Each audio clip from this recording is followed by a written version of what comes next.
영상 하나 보겠습니다.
의과대학 1등 졸업하고 서울대학병원에 인턴으로 딱 들어갔습니다. 그래서 첫 월급을 딱 탔는데 그때 월급이 얼마냐면은 7만 원입니다. 7만 원. 제 생각에 그래 지금. 그 중에서 텍스 떼고 나니까 세금 떼고 나니까 얼마예요? 6만 5천 얼마가 되는데 그 돈 받으니까 누구 생각나겠습니까? 어머니 생각이 떠나요. 야, 내가 이제 처음 일해가지고 돈 벌었는데 이 어머니 갖다 드리자. 어머니한테 그 6만 5천 뭐 봉투까지 그 동전까지 해서 어머니한테 탁 드렸어. 그랬더니 어머니께서 한대 소리가, 종수야 이것은 처절매지? 처절매니까 누구 거라 그러시는 거야? 하나님 거라 그러세요. 이런 거는 오래 갖고 있는 게 좋지 않다. 그 다음날 아침에 새벽기도 가서 바쳐버리시더라. 바쳐버렸어. 야, 우리 그동안 몇 년 고생했냐? 20 몇 년 고생했는데 우리 한 달만 더 고생하고 깨끗하게 살자. 한 달만 더 고생하고 깨끗하게 살자. 11조도 안 들으시고 10에 10조 그냥 들어보시더라. 처절매니까 우리 기왕에 사는 걸 깨끗하게 살자. 얼마나 멋있는 말이에요. 그리고 한 달쯤 지나니까 우리 학장님이 부르세요. 원군 좋은 소식 있다고 학장실로 올라오래. 쫓아갔더니 전국 의사고시에서 수석을 했다는 통지가 왔대. 그러니 하나님, 기도는 사실 이거는 하나님께 받고 하나님께 받고. 그러면서 제약회사에서 상금이 왔대요. 10만 원이 왔어. 세금 떼니까 얼마예요? 불로소득세. 그래서 7만 원을 딱 떼서 7만 원을 받는데, 하나님이 이렇게 정확하시구나. 어머니가 이거 다 드리니까 7만 원을 갚아주시는 거 금방 드리는 거. 그래 좋아가지고 누구한테 가져갔겠어요? 어머니한테 가져갔어요. 어머니한테 그 돈을 갖다 드렸더니 어머니가 처음엔 좋아하시더니 다시 고민을 하십니다. 종수야, 너 상금 받아본 적 있니? 나 상금 받아본 적 없네요. 상금으로는 처절매네? 그래서 아이고, 저는 그때 그렇게 생각했어요. 우리 하나님 정확하시다. 6만 5천 원에다가 이자 붙여서 7만 원 주셨으니까 이거는 잘 써보자. 한 달 썼으면 한 달 이자 받았으니까. 근데 어머니가 그 순간에 어머니가 받으셨던 돈을 탁 놓치세요. 이건 우리 돈 아니다. 이건 우리 돈 아니다. 우리 몇 년 고생했지? 24년 고생했습니다. 정수야, 한 달만 더 고생하자. 한 달만 더 고생하고 하나님도 깨끗하게 살아보자. 그때 저한테 눈물이 나왔어. 이런 어머니를 주신 아버지 고맙습니다. 이런 어머니를 주신 아버지 고맙습니다. 엄마, 한 달만 더 고생하세요. 그럼 한 달만 더 고생하세요. 아버지가 그 다음날 아침에 새벽기도에 가서 그냥 각다 바쳐버리셨어요. 심어놓으셨어요. 우리에게 사실 삶의 가장 귀한 것이 뭡니까? 돈일 때고. 돈이 사실은 우리의 유혹이 되고 우리 영적으로 가질 때가 참 많은데, 하나님 앞에 돈 가지고 깨끗하십시다. 하나님 앞에 11조 드리고 하나님 앞에 헌금하는 것은 하나님 앞에 우리의 마음을 드리는 것입니다. 우리 어머니의 기도가 능력이 있는 것은, 어머니의 가장 귀한 것은 하나님 앞에 늘 드리는 사람이 됩니다. 그때에 하나님께서 가장 귀한 것을 우리에게 주세요.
끄셔도 됩니다.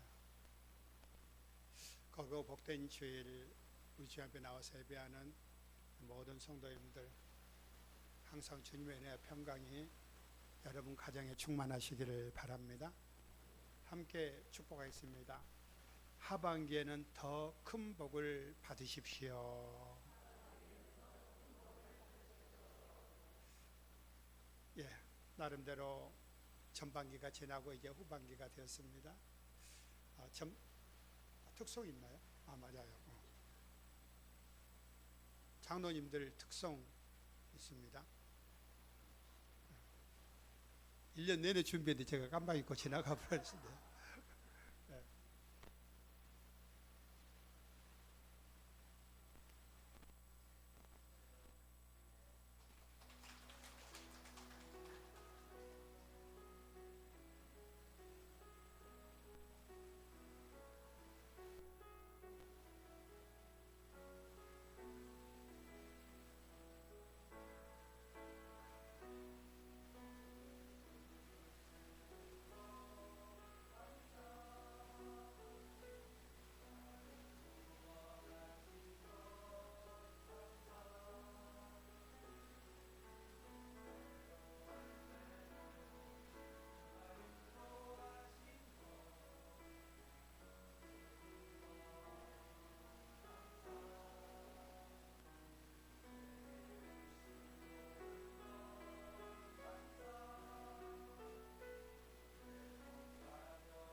되었습니다. 세 분 장로님이 주일만 나와서 일하시는 게 아니라 거의 토요일은 꼬박 나오셔서 교회를 돌보십니다. 어제도 세 분이 나오셔가지고 전선이나 또 지저분한 거 다 이렇게 정리하시고 그렇게 사명 잘 감당해 주셔서 하나님 앞에 너무 귀하고 복됩니다. 그런 장로님을 우리가 세운 우리 교회도 복을 받는 거고요. 감사합니다. 오늘은 맥주 감사 주일입니다. 한번 눈을 한번 감아 보실래요? 그리고 전반기 하나님께서 위험한 상황도 있고 실수도 있었지만 하나님이 나를 지켜주시고 보호해 주시고 전반기 진심으로 하나님의 은혜였습니다. 고백하시기를 바랍니다. 주님 감사합니다. 자녀를 지켜주심도 감사하고 가정을 지켜주심도 감사하고 교회를 지켜주심도 감사하고 우리나라를 지켜주심도 감사하고 정말 진심으로 예배 전에 하나님의 감사의 고백을 한번 해보십시오. 후반기에도 이런 큰 은혜를 덧입고 이렇게 살기를 원합니다. 자녀로 인해서 감사하고 건강으로 인해서 감사하고 나에게 좋은 것을 주신 하나님으로 인해서 감사하며 우리 오늘 말씀을 함께 들었으면 좋겠습니다. 눈 뜨십시오. 맥주 감사 주일은 구약에 나오는 보리와 미래 추수를 마치고 하나님께 감사하는 절기입니다. 우리나라도 보리 농사를 짓기 때문에 너무나 자연스럽게 맥주 감사 주일과 연결이 됩니다. 이때 사람들은 굶주림 속에 보릿고개를 간신히 넘기고 이제 보리밥이나마 배불리 먹게 됩니다. 이것은 크게 굶주리지 않은 여름을 지내고 가을에 추수하여 쌀밥을 먹을 때 이상으로 감사한 일이었던 겁니다. 그래서 맥주 감사는 가을 추수 감사 못지않게 감사한 절기입니다. 그러나 지금 우리에게는 보리 추수는 별 의미가 없습니다. 우리나라에서 어제 데이터를 찾아보니까 보리와 미래 생산량은 2에서 3%밖에 안 된답니다. 대수롭지 않은 추수이지요. 더욱이 보릿고개도 없습니다. 이렇게 보면 맥주 감사주일은 별로 감사할 일이 없는 절기 같기도 합니다. 그럴까요? 그렇지 않습니다. 가만히 한번 생각해 보십시오. 이것이야말로 생각할수록 진짜 감사할 일 아닙니까? 여러분, 보릿고개를 지나고 보리추수를 맞이한 것이 더 감사합니까? 아니면 아예 보릿고개가 없는 것이 더 감사한 일입니까? 보릿고개가 있는데 그나마 버티다가 보리를 먹으니까 감사하냐? 아니면 보릿고개가 없이 계속해서 늘 풍성하게 먹는 게 감사하냐는 거죠. 사실 우리가 살아가면서 감사할 조건을 별로 발견하지 못하잖아요. 이럴 때는 대체로 감사의 조건이 너무 클 때입니다. 여러분, 우리에게 내리는 태양이 없다고 그러면 어떻게 될까요? 달이 없다고 그러면 어떻게 될까요? 우리가 마시는 산소가 없다면 어떻게 될까요? 물이 없다면 어떻게 될까요? 이건 정말 감사의 조건들이 큰 것들이거든요. 여러분, 걸을 수 있다는 것에 대해 감사한 적이 있으십니까?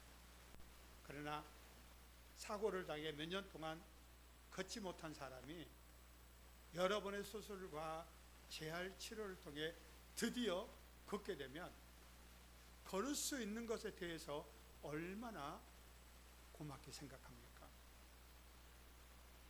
그러면 아무런 사고를 당하지 않은 것이 더 작은 은혜이니까 감사가 적습니까? 오히려 더 큰 은혜이지요. 한 번도 다리를 다치지 않아서 내가 걷는 것에 불편함이 없었다면요.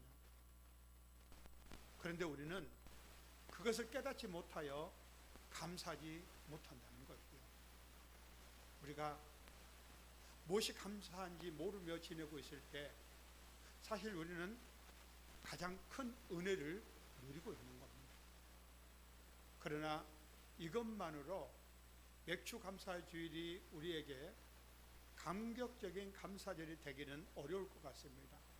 우리는 원래 풍족한 것에 대해서는 별로 감사하지 못하기 때문입니다.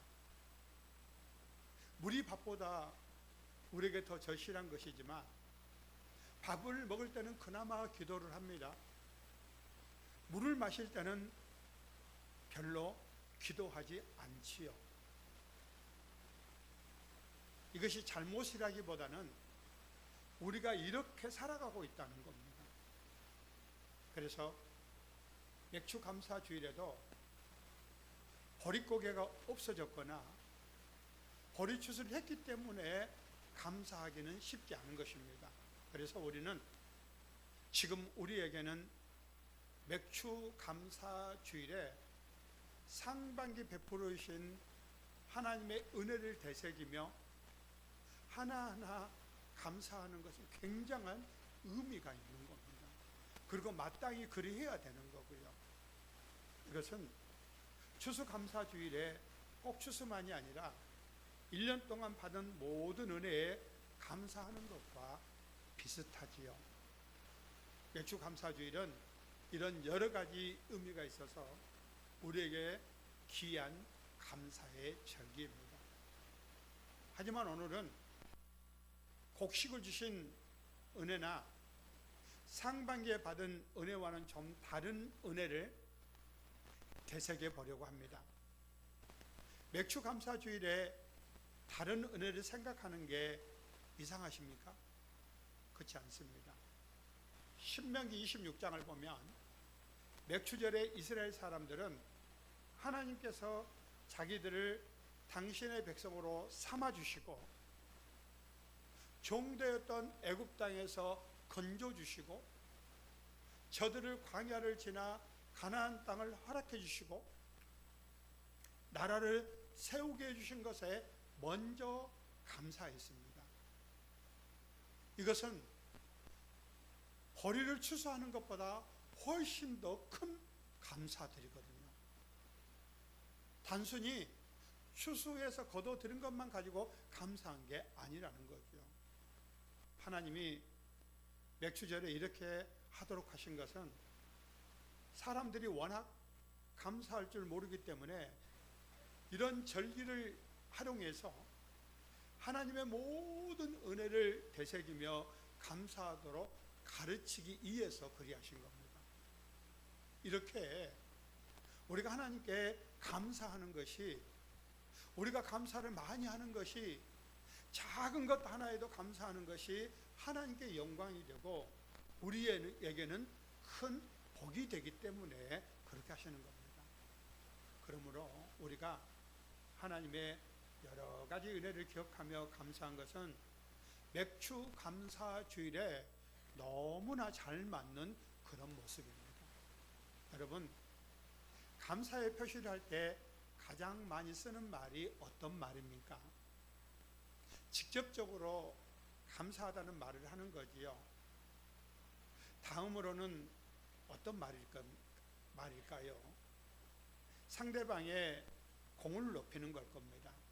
제가 두 가지를 한번 말씀드려 보겠습니다. 하나는 선생님 고맙습니다 라고 하는 것과 선생님 오늘 제가 이런 큰 상을 받게 된 것은 전적으로 선생님 덕분입니다. 이 둘 중에 어느 게 더 감사의 의미가 강하게 나타나십니까? 이렇게 자기가 입은 은혜를 구체적으로 설명하면서 그 공로를 그분의 덕으로 돌리는 것은 단순한 감사 이상의 의미를 가지고 있는 거죠.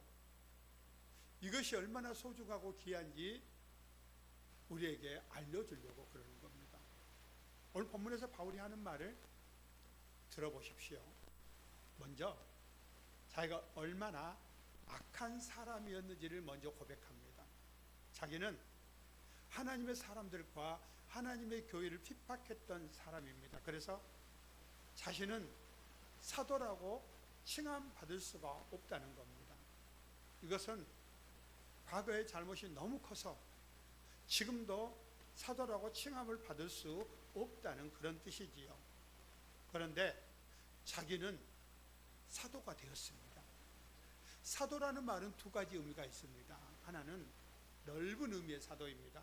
이 경우에는 하나님의 보내심을 받아 하나님의 맡겨진 일을 하면 다 사도입니다. 선교사님도 사도가 되는 거고, 목사도 장로도 집사도 다 사도가 될 수 있습니다. 넓은 의미입니다. 복음을 들고 그 명령을 따라가서 전하는 자가 사도이거든요. 다른 하나는 좁은 의미의 사도입니다. 이것은 역사상 불과 몇 명밖에 안 되는 제한된 사도를 의미합니다. 예수님으로부터 직접 사명을 받아서 하나님 나라와 초대교회와 성경을 위해 결정적으로 중요한 역할을 했던 사람들을 사도라고 얘기하죠. 이런 사도는 가룟 유다를 뺀 11 제자와 나중에 가룟 유다 대신해서 뽑힌 마띠아까지, 그리고 직접 예수님의 음성을 들었던 바울과 바나바, 이런 사람들입니다. 그 외에 사도가 얼마나 많은지는 모르겠지만 아무튼 극소수가 바로 사도이지요. 본문에서 말하는 사도는 좁은 의미의 사도를 지금 말하고 있는 겁니다. 바울이 바로 이런 사도가 된 거지요. 이에 대해서 바울이 하는 말이 뭔지 아십니까? 나는 이런 사도 중에 지극히 작은 자다. 많은 사도가 있지만 그 사도 중에 가장 작은 자다. 도저히 사도라 불릴 자격도 없는 그런 사람이다. 그런데 내가 사도가 되었다. 내가 이렇게 된 것은 오직 하나님의 은혜로 된 것이다. 여러분, 이보다 더 진실된 표현이 어디 있겠습니까? 이보다 더 멋진 감사의 표현이 어디 있겠습니까? 우리가 무슨 일을 맡았던, 어떤 걸 받았던지 간에 내가 받은 것은 하나님의 은혜입니다. 전적으로 하나님의 은혜입니다. 이런 감사의 표현은 정말 귀한 표현인 겁니다. 또 이렇게 가분한 직분을 얻게 된 것이 오직 하나님의 은혜라고 믿으면서 하나님이 나를 사용해 주심에 감사하고 불러주심에 감사하고 얼마나 하나님께 감사하겠습니까? 그러면서 계속해서 바울은 말합니다. 자기가 그렇게 형편없는 사람이었지만 자기에게 베풀어 주신 하나님의 은혜가 헛되지 않아서 자기가 모든 사도보다 더 수고를 많이 했다는 겁니다. 그러면서 다시 말합니다. 그것마저도 하나님의 은혜라는 거고요. 여러분 한번 생각해 보십시오. 땀 흘려서 수고하면서 다른 사람보다 많이 일한 사람이 높은 사람입니까? 그렇지 않습니다. 책상에 앉아서 지시하는 사람이 일반적으로 더 높은 사람입니다. 그런데 사도 바울은 이것저것 많은 수고를 했다는 거지요. 이게 다 하나님의 은혜라는 겁니다. 여기서 바울이 모든 사도보다 수고를 많이 했다고 한 말은 우리가 좀 집중해서 볼 필요가 있습니다.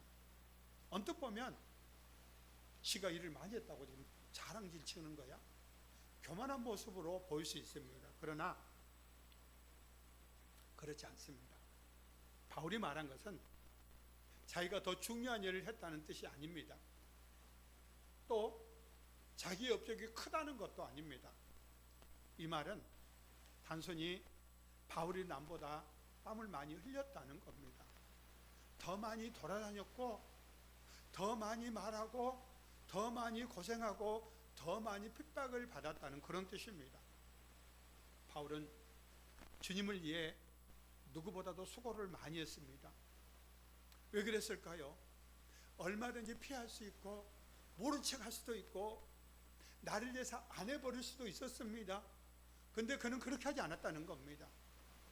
그것보다는 하나님 사랑하는 마음이 너무 뜨겁고 내가 이전에는 악한 사람이었지만 나를 불러 세우신 은혜가 너무 감사하니까, 내가 죽더라도 주의 일 하면서 죽는 것이 유익하니까. 그래서 바울이 뭐라고 합니까?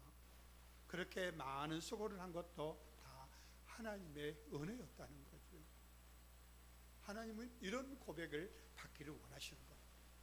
바울은 자기가 남달리 고생한 것에 대해 감사하고 있는 겁니다. 우리 성도들도 그러시기를 바랍니다. 어쩌다 보면 우리가 당번이 걸릴 때도 더 많이 수고해야 될 때가 있습니다. 그때는 감사하시기를 바랍니다. 하나님, 나를 이 수고로운 곳에 나를 세워주시는구나. 아멘. 다른 사람은 시원할 때 식사당번이 되는데, 한여름 가장 더울 때 식사당번이 됐다 할지라도, 땀을 뻘뻘 흘리면서 한다 할지라도 내 수고 더 많이 할 수 있음에 감사하시기를 바랍니다. 그게 하나님의 은혜라는 거지요. 바울은 이런 식으로 하나님 은혜에 감사하고 있었습니다. 그래, 바울의 마음이 항상 어땠을까요? 그 어떤 나를 거치는 내 감정을 파괴하는 그런 것들을 얼마든지 믿음의 힘으로 이기고 그 산을 넘을 수 있었던 겁니다. 그러니 하나님과 늘 교통하고 감사의 삶을 살았던 거죠. 그게 하나님의 은혜였던 겁니다. 여러분, 우리 주변에 작은 거 하나에도 까칠하게 따지고 까칠하게 항의하고 미는 놈 어떻습니까? 그 사람하고 같이 있고 싶지 않죠. 처음에는 불편해서 그럴 수 있지만 습관적으로 그렇게 하면 굉장히 힘듭니다.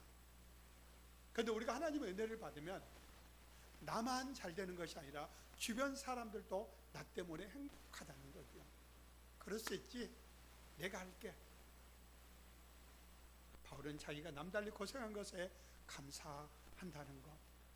우리 성도들도, 우리 언니는 그렇지 않은 것 같은데, 우리 오빠는 그렇지 않은 것 같은데, 우리 집에서 나만 고생을 제일 많이 한 것 같아.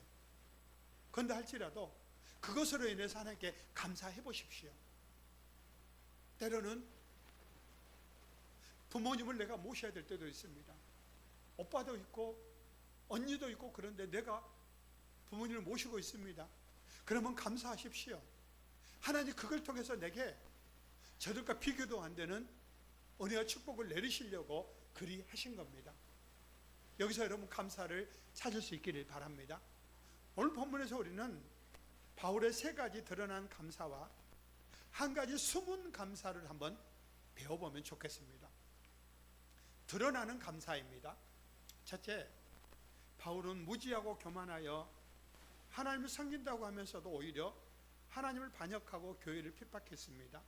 그런데 이런 자기를 하나님이 강제로 돌이켜 구원받게 해주시고 불러주시고 일감을 주신 것이 하나님의 큰 은혜라는 거지요.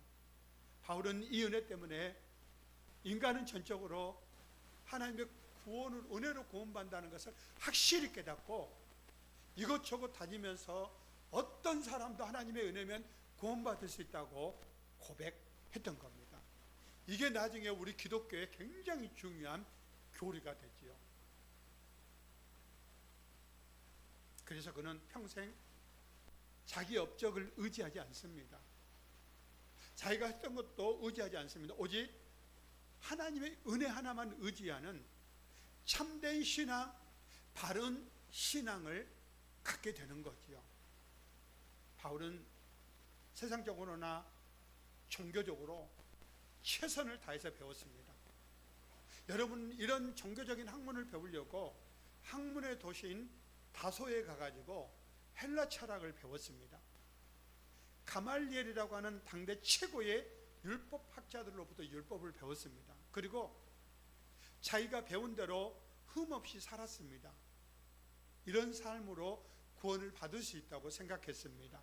그러나 그렇게 열심을 내고 많은 걸 투자했던 그가 했던 행동은 하나님을 반역했다는 것에 깜짝 놀랍니다.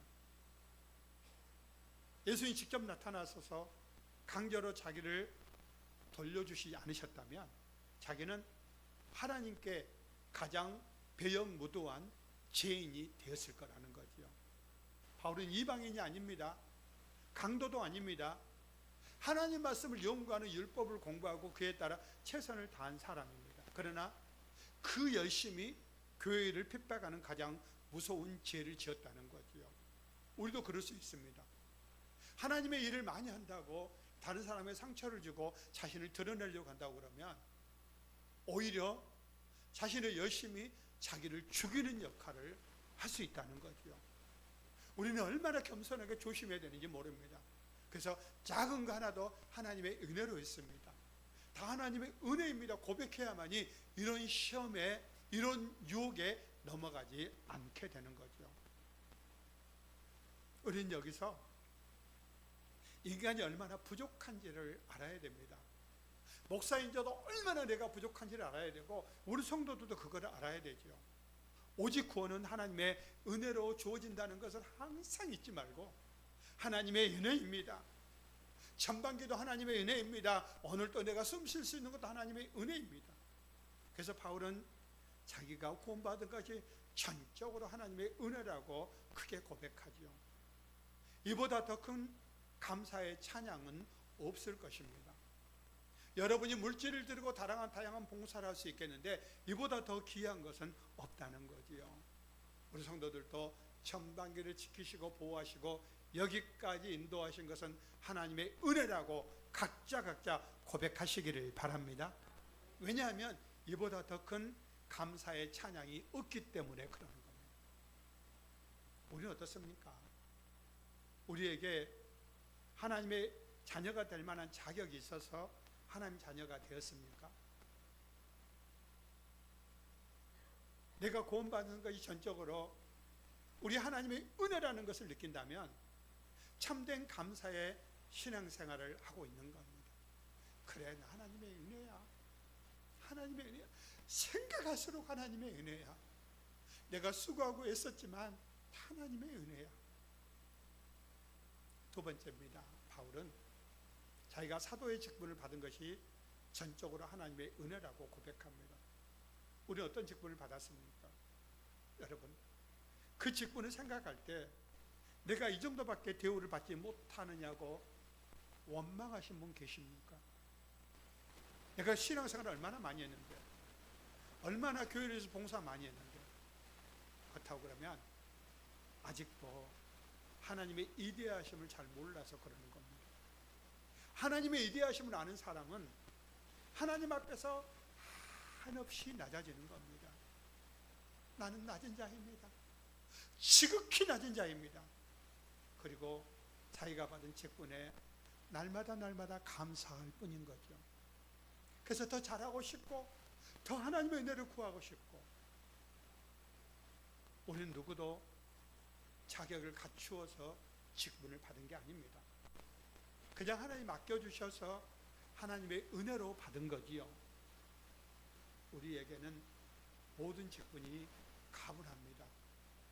나에게 목사 직분이 가분하고, 장로직이 가분하고, 권사직이 가분하고, 집사직이 다 가분한 겁니다. 혹시 여러분 가운데 장로직은 대단한데 안수집사직은 시시하다고 느낀다면 그 사람 마음에는 교만이 가득한 사람입니다. 그 직분은 하나님이 주셨다고 고백하지 못하는 사람입니다. 우리 모습에 비춰보면 모든 직분이 과합니다. 가분합니다. 이렇게 가분해도 하나님 맡겨주신 것이므로 감당할 수 있는 거 아니겠습니까? 오직 하나님께 감사하며 겸손하게 우리의 직분을 최선을 다해서 감당하는 우리가 됐으면 좋겠습니다. 하나님의 은혜로 좋은 열매도 맺고 큰 상급을 받게 될 거니까요. 내가 직분 받은 것이 하나님의 은혜라는 것을 알잖아요. 그러면 두 가지 모습이 나타나게 됩니다. 먼저 항상 감사하며 즐겁게 일합니다. 그리고 항상 겸손합니다. 직분을 가지고 교만을 떠는 사람은 하나님의 은혜로 받았다는 것을 모르는 사람입니다. 이런 사람은 감사할 수 없습니다. 여러분, 교만한 사람이 불평하던가요? 겸손한 사람이 불평하던가요? 겸손한 사람은 받은 직분에 감지덕지해서 늘 감사하며 자기 뜻대로 되지 않아도 불평하지 않습니다. 그러나 교만한 사람은 자기 뜻대로 되지 않으면 불평합니다. 감사하지 않습니다. 이렇게 감사와 겸손 항상 같이 다니는 거지요. 우리의 모습을 한번 돌아보십시오. 우리는 우리가 받은 직분에 섭섭하게 생각하십니까? 그렇다면 우리 모습을 돌아봐야 됩니다. 내가 정말 이 직분을 받을 자격이 있는 사람입니까? 나는 다 부족한데도 하나님의 은혜로 받은 직분들 아닙니까? 가분하다면 이건 오직 하나님의 은혜인 겁니다. 하나님의 은혜가 얼마나 큽니까? 세 번째입니다. 바울은 자기가 남달리 땀을 많이 흘린 것이 바로 하나님의 은혜라고 생각하면서 감사하고 있습니다. 이 모습도 우리가 꼭 배워야 할 모습입니다. 우리가 남달리 수고하면 감사합니까? 혹시 불평하지 않습니까? 남달리 땀을 많이 흘리고 감사하는 사람은 흔하지 않습니다. 그래서 이런 사람은 더욱 귀한 거죠. 하나님이 크게 높여주실 것입니다. 남이 알아주는 일을 많이 했다고 감사하는 것은 별것 아닙니다. 그것은 수고를 많이 해서 감사한 게 아니라 남이 알아주기 때문에 감사한 거죠. 이걸 잘 여러분 구별할 줄 알아야 됩니다. 남이 알아주는 것 때문에 감사하는 사람은 자신을 위한 감사지. 진정한 감사는 아무도 알아주지 않는 일에 남보다 더 많이 땀을 흘려도 이런 일을 시켜주신 하나님께 감사하는 겁니다. 이것은 교회에서만이 아닙니다. 여러분의 직장에서도 마찬가지입니다. 내가 이제 경력이 됐고 나이가 많으니까 너는 힘들고 어려운 일을 해야 돼? 아니지요. 정말 여러분이 하나님에 감사하다고 그러면 내가 거기서 가장 직급이 높고 오너이다 할지라도 때로는 화장실 청소도 해보시고 또 주변 정리도 좀 해보시고, 이건 하나님의 은혜를 아는 사람이고 지금 내가 이 자리에 있는 건 하나님의 은혜라고 고백하는 사람만이 할 수 있는 겁니다. 이런 사람들이 많아지면 우리 주변이 얼마나 행복하겠습니까? 얼마나 살만 나겠습니까? 우리 믿는 사람들도 오너라고 하면서 정리정돈 좀 잘하고 사세요. 이게 뭡니까? 우리 때는 그러지 않았습니다. 그래야만 안 된다는 거죠. 하나님 나를 오너로 세워줬다고 믿으시면 내가 그 일 해야 된다는 겁니다.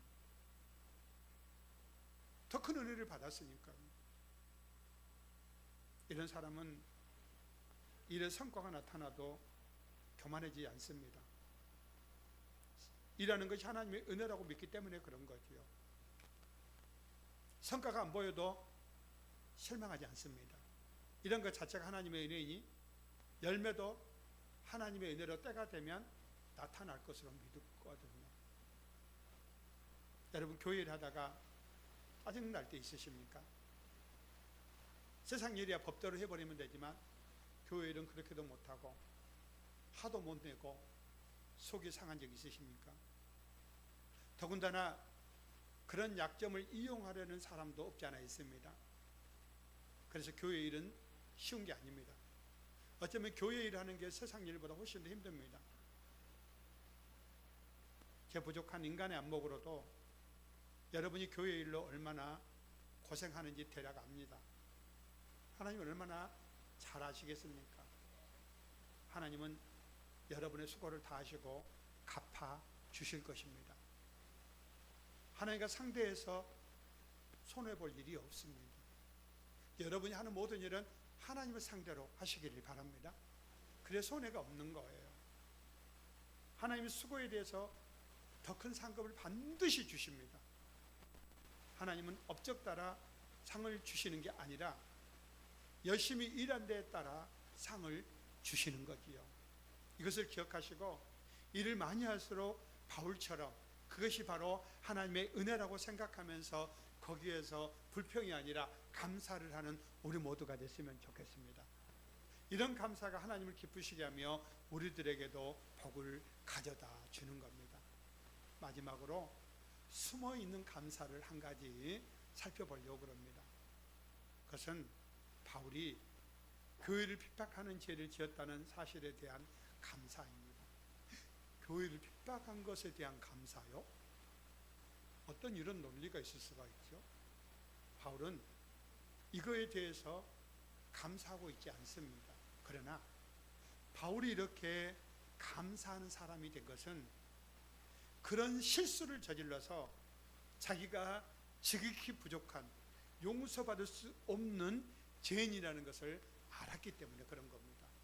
그래서 구원의 은혜에 감사하고 직분에는 감지덕지하고 일을 많이 하게 된 것마저도 오직 주님의 은혜라고 남들과는 비교도 안 되는 감사를 하고 있다는 거죠. 만일에 바울이 자기가 잘났다고 생각하면 이렇게 겸손하고 이렇게 감사할 수 있었을까요? 감사하지 못하면 이렇게 큰 은혜를 받았겠습니까? 바울의 짧은 실수는 어쩌면 영원한 축복이 되는 길이었던 겁니다. 여러분, 여러분에게 잘된 것만 감사하지 마시고 지나간 고통과 실수에 대해마저도 감사, 숨은 감사를 찾아서 그걸 감사로 바꾸는 여러분 되시기를 바랍니다. 나의 부족함으로 인해서 내가 나의 연약함으로 인해서 오히려 더 잘할 수 있다고 그러면 우리는 최선을 다해 죄를 짓지 말아야 됩니다. 그러나 그럼에도 불구하고 우리가 약해서 죄를 지었다면 하나님은 그것을 이용해서 우리를 더 성숙하게 만드십니다. 징계하여 앞으로는 더욱 조심하게도 하시고 혹은 그 잘못으로 인해서 평생 우리를 겸손하게 만들기도 하시고 감사하게 만드시기도 하는 거죠. 그러니 지난날에 우리의 실수마저도 하나님께 감사하고 이것 때문에 내가 겸손하고 그러면 되는 겁니다. 그래서 하나님 우리에게 주신 모든 것은 우리에게 복이 되는 하나님의 은혜인 거죠. 이것을 깨닫고 감사할 줄 아는 사람은 하나님의 더 큰 은혜를 잊게 되는 겁니다. 이 감사가 없으면 하나님의 은혜는 일반적인 은혜만 받게 되는 거지 나를 향한 특별 보너스, 특별한 선물은 받을 수가 없다는 거죠. 이걸 넘어서야만이 진짜 남들이 받지 못한 하나님의 은혜를 받고 깨닫게 되고 더 큰 은혜 안에 들어가게 된다는 겁니다. 그리고 감사함으로 드리는 간구는 더 잘 응답됩니다.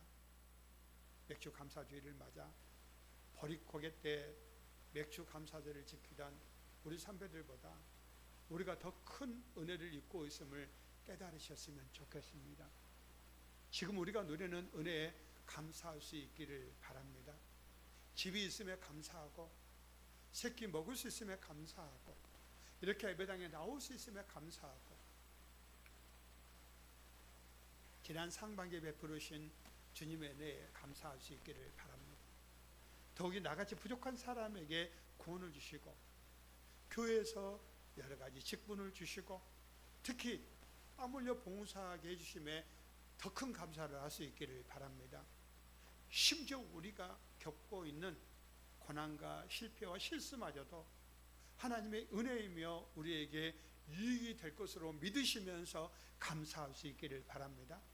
우리가 이런 감사의 삶을 살면 우리 기도는 더 잘 응답되고 우리의 삶에 주님의 은혜, 평강이 늘 충만하게 임하실 것입니다. 다시 한번 우리 예배당을 나가면서 또 전반기를 생각하면서 하나님의 은혜입니다. 이 은혜 또 후반기에도 임하기를 원합니다. 고백하고 감사하는 우리 모든 귀한 성도들이 되시기를 바랍니다.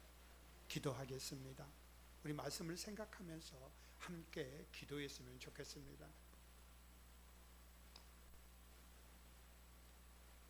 우리가 먼저 기도할 것은 구원의 은혜를 잊지 않고 평생 감사하는 삶을 살게 해주십시오.